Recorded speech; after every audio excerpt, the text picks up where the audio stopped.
Babat Panambangan 7 bagian terakhir.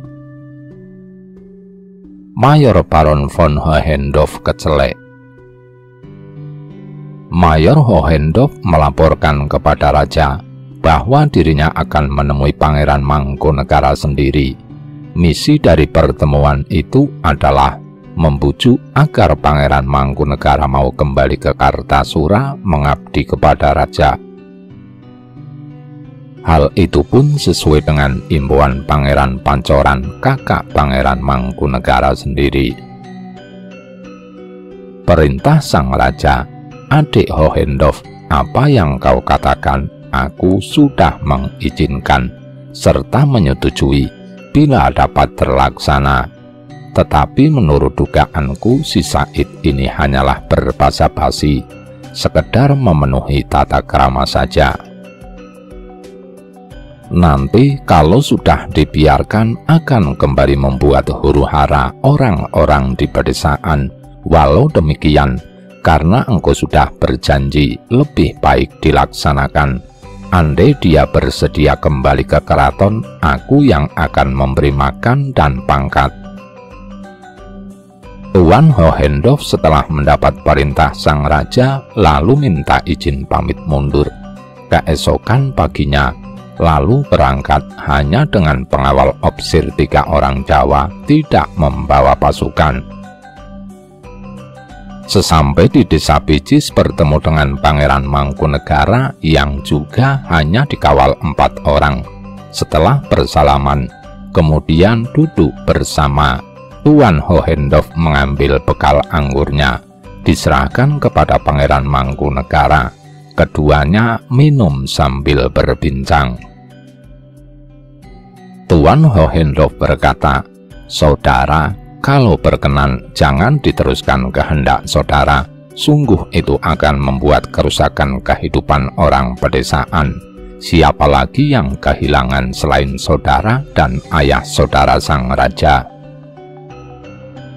Maka sangat-sangat saya minta saudara mau menerima surat kakak saudara Pangeran Pancoran yang sudah termuat dalam surat itu. Adapun segala kesalahan saudara kepada raja yang sudah terjadi, saya yang akan menanggung pengampunannya."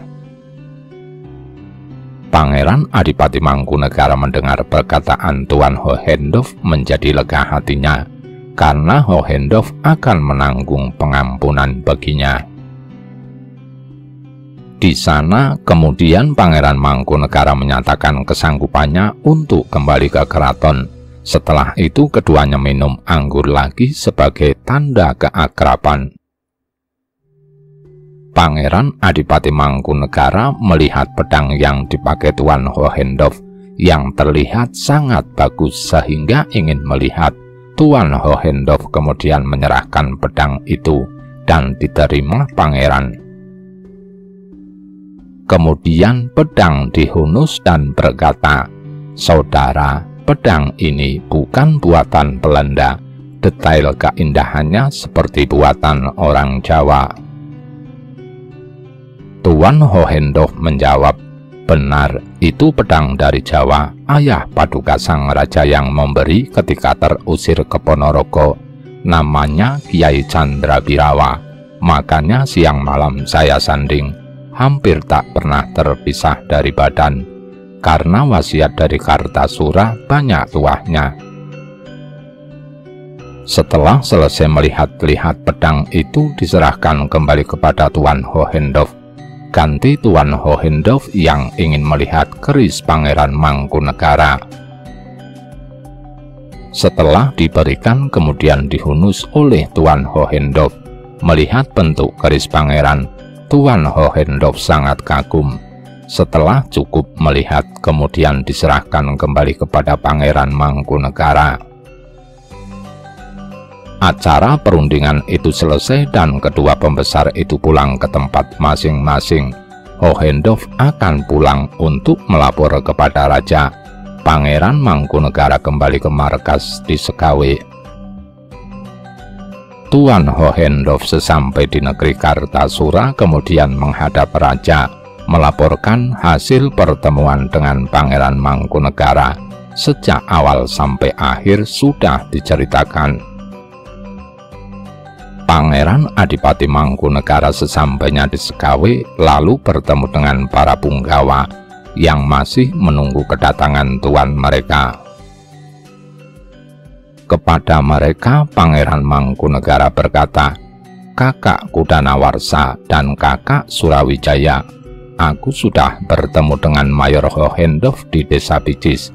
Inti dari pertemuan itu, Hohendoff menegaskan ajakan untuk pulang, seperti apa yang telah kakak Pangeran Pancoran sampaikan. Tuan Hohendoff mengatakan banyak hal. Selain ajakan pulang, juga dia siap menanggung pengampunan dari raja dan kesanggupan untuk memintakan pangan dan pangkat dari raja. Aku juga sudah menyatakan kesanggupanku, tetapi hanya sekedar tata krama saja. Berkata Tumenggung Kudanawarsa dan Raden Surawijaya, jawaban Paduka sudah benar. Sebaiknya memang hanya disenangkan saja hatinya. Setelah itu Pangeran Mangkunegara masuk ke dalam rumah. Sementara di Kartasura, Tuan Hohendoff menunggu hingga beberapa hari kedatangan Pangeran Mangkunegara. Namun yang ditunggu tidak nampak datang. Taulah kini Hohendoff bahwa Mangkunegara hanyalah berbasa-basi. Alkisah dalam membuat markas baru di Panambangan, Pangeran Mangkunegara merasa sudah lengkap semuanya. Maka Pangeran segera memerintahkan kepada para pasukan untuk bersiap-siap pindah dari markas di Sekawe. Semua anggota barisan Pangeran Mangkunegara pindah beserta para abdi, lelaki, perempuan, dan seluruh bala tentara. Tidak diceritakan kejadian di perjalanan, tetapi ketika menetap di Sekawe, rombongan meninggalkan petilasan yang sangat elok dan bisa dilihat sampai sekarang, yakni Sendang Kuncung. Keelokannya adalah ketika banjir Sendang tadi tidak pernah kemasukan air, walau letaknya di pinggir sungai. Setelah sampai di Panambangan disambut dengan bunyi gamelan yang merdu, Pangeran Adipati Mangkunegara duduk di pendapa. Tak lama kemudian pergi. Tumenggung Kudanawarsa menempatkan para abdi di pondok masing-masing. Di sana hati Pangeran merasa senang karena banyak kerabatnya, apalagi desa itu adalah petilasan dari sang ayah dahulu, juga dekat dengan tempat tinggalnya ketika masih mengabdi di keraton sebagai abdi dalam Gandek Anem. Alkisah Kanjeng Pangeran Adipati Mangkunegara setiap hari selalu berlatih olah keprajuritan dan selalu membuat keramaian setiap 7 hari untuk menghibur kepada rakyat kecil dengan mengundang tayuban, wayang kulit, tari topeng, jemblungan, dan bergonta-ganti tontonan untuk menyenangkan rakyatnya. Ketika pada hari kelahiran Pangeran Mangkunegara, hari malam Ahad Legi, Pangeran menggelar pertunjukan wayang kulit. Orang-orang sekitar berdatangan, lagi perempuan banyak yang menonton. Kanjeng Pangeran Mangkunegara sudah biasa tidak ikut serta dalam pesta dan suka-suka. Semua itu karena besarnya kewaspadaan beliau. Ketika itu Pangeran Mangkunegara baru saja pulang dari memeriksa keadaan. Sampai rumah sudah menjelang ayam berkokok. Banyak gadis yang menonton wayang ketiduran di tempat karena tak mampu menahan kantuk. Di tempat itu Pangeran Adipati Mangkunegara melihat seorang gadis kira-kira berumur 14 tahun yang tidur dengan kain tersingkap. Pusarnya kelihatan seperti nyala api. Oleh Pangeran Adipati Mangkunegara, kain gadis tadi dibetulkan. Timbul keinginan untuk mencarinya esok pagi kalau semua sudah bangun, sebagai tanda agar tidak kehilangan lacak. Kain gadis tadi disobek di bagian pengasih yakni bagian ujung kain yang tidak diwiru. Setelah pagi dicari gadis yang kainnya sobek tersebut dan ketemu. Dia adalah anak Kiai Nur Iman, seorang kaum di Desa Matah. Gadis tersebut kemudian diambil sebagai istri selir oleh Pangeran Adipati Mangkunegara dan diberi nama Raden Ayu Patahhati. Ketika itu Pangeran bermarkas di Panambangan agak lama karena berbarengan dengan pindahan keraton dari Kartasura ke Surakarta. Jadi keadaan relatif tenang, tidak ada pengejaran dari keraton. Adapun Raden Ayu Patahhati sampai melahirkan seorang anak perempuan, diberi nama Raden Ajeng Sombrong. Alkisah pengikut Pangeran Adipati Mangkunegara semakin bertambah banyak. Wilayahnya semakin diperluas sampai ke Tanah Semboyan. Pangeran Adipati Mangkunegara lalu ingin menobatkan diri menjadi raja karena melihat para pengikutnya semua patuh dan berani. Kala itu Pangeran Mangkunegara lalu berganti nama dengan sebutan Sultan Adiprakosa, Senopati Ngayuda Lelana Jayamisesa Prawira Adiningrat, kemudian duduk di singgasana mirip seorang raja dan bertahta di Pagelaran. Namun Sultan pingsan karena singgasananya tersambar petir. Setelah siuman Kitumenggung Kudanawarsa lalu merangkul dan berkata, "Duh Paduka junjungan hamba, janganlah dulu mengagungkan diri, menonjolkan keluhuran, supaya orang tidak heboh. Lebih baik memakai nama pangeran saja dahulu." Kanjeng Pangeran Adipati Mangkunegara lalu menurut saran Kipatih Kudanawarsa lalu berkata, "Iya benar, kalau begitu aku memakai nama lama saja. Pangeran Adipati Mangkunegara umumkan kepada anak-anak semua."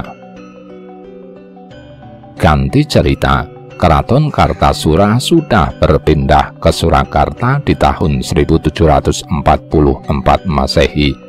Bentuk dan tata letak bangunan sangat mirip dengan keraton lama di Kartasura. Walau demikian, Gubernur Jenderal sangat ingin melihat keraton yang baru. Tentu saja kedatangannya juga untuk membicarakan beberapa hal yang penting, yakni membicarakan pengelolaan tanah pesisir oleh kompeni. Raja Pakubuwono II telah memberikan izin pengelolaan tanah tersebut. Ada usulan-susulan setelah Gubernur Jenderal sampai di Surakarta, yakni tanah garapan Pangeran Mangkubumi yang 2000 karya disarankan oleh Gubernur Jenderal untuk dikurangi karena dianggap terlalu luas. Setelah beberapa hari di Surakarta, Gubernur Jenderal meneruskan perjalanan melalui Yogya dan Banyumas. Sinuhun Pakubuwono II setelah mendapat saran tentang pengurangan tanah Pangeran Mangkubumi segera memanggil sang pangeran ke keraton. Sang raja berkata, "Adik Pangeran Mangkubumi, engkau kupanggil karena akan kuberitahu, tetapi janganlah kecewa hatimu. Aku menerima usulan dari Gubernur Jenderal agar tanah garapanmu yang 2000 karya itu dikurangi menjadi 1000 karya saja, karena dianggap terlalu banyak. Terimalah saja dahulu keputusan ini dan jangan bersusah hati." Mayor Hohendopp sudah menyarankan agar di lain tahun nanti tanahmu aku kembalikan seperti sedia kala. Pangeran Mangkubumi berkata, "Hamba tidak akan membantah dan hanya menurut kehendak Paduka. Namun lebih baik kalau hamba dibuang saja sekalian, supaya Paduka tidak terbebani dengan keadaan hamba." Karena Paduka dan kompeni sudah seperti kulit daging, tidak boleh berselisih. Karena hamba merasa kompeni sudah terlalu memaksakan kehendaknya, lebih baik besok pagi bersama keluarnya jenderal dari Surakarta hamba juga akan keluar dari keraton. Sang raja sangat sedih mendengar niat Pangeran Mangkubumi. Tak terasa air mata mengucur deras karena kesedihan yang sangat. Sang Pangeran Mangkubumi pun merasa sangat sedih karena harus meninggalkan sang kakak yang sangat dia hormati. Sang raja berkata, "Adik, ini terimalah uang 3.000 real sebagai bekal untuk memberi makan pasukanmu." Pangeran menerima pemberian sang raja dan segera keluar dari keraton. Sesampai di kediamannya, segera memanggil para abdi dan punggawa serta seluruh keluarga untuk bersiap-siap. Besok akan berangkat pagi-pagi buta bersamaan dengan perginya Gubernur Jenderal. Singkat cerita, di waktu pagi buta, Tuan Gubernur Jenderal berangkat dari Surakarta, diiringi oleh para punggawa, panewu, mantri, dan para bupati di bawah pimpinan Patih Pringgalaya dan Tumenggung Mangkupraja. Di saat yang sama, Pangeran Mangkubumi juga keluar dari kediamannya beserta anak istri dan para abdi semua dan para pasukan pengikutnya. Perjalanannya dari Surakarta ke utara menuju Sukawati sampai di desa Pandak Karangnangka. Di sana kemudian mendirikan markas sementara sambil menyiapkan pasukan karena akan menyelenggarakan pemerintahan sendiri yang tidak tunduk kepada Surakarta. Pangeran kemudian mewisuda para pembantunya. Demang Jayarana menjadi Tumenggung Jayadirja, Ki Martatruna menjadi Tumenggung Brajamusti, saudaranya menjadi Tumenggung Brajadenta, Ki Sutayuda menjadi Tumenggung Sutadipura, Demang Bejen menjadi Tumenggung Reksanagara. Setelah ditempatkan di wilayahnya sendiri-sendiri, kemudian disuruh menggelar wilayah ke sekitar Sukawati. Dengan keluarnya Pangeran Mangkubumi, kekuasaan Raja Pakubuwono II makin lemah. Sudah banyak para pangeran yang keluar dari negeri dan membentuk pemerintahan sendiri. Akankah mereka itu saling bertikai atau justru merasa melawan kekuatan yang sama sehingga saling membantu? Kita akan melihat gejolak yang terjadi di Surakarta akan semakin rumit dan ruwet dan sangat sukar untuk diurai. Rahayu Sagung Tumati, nuwun nuwun nuwun.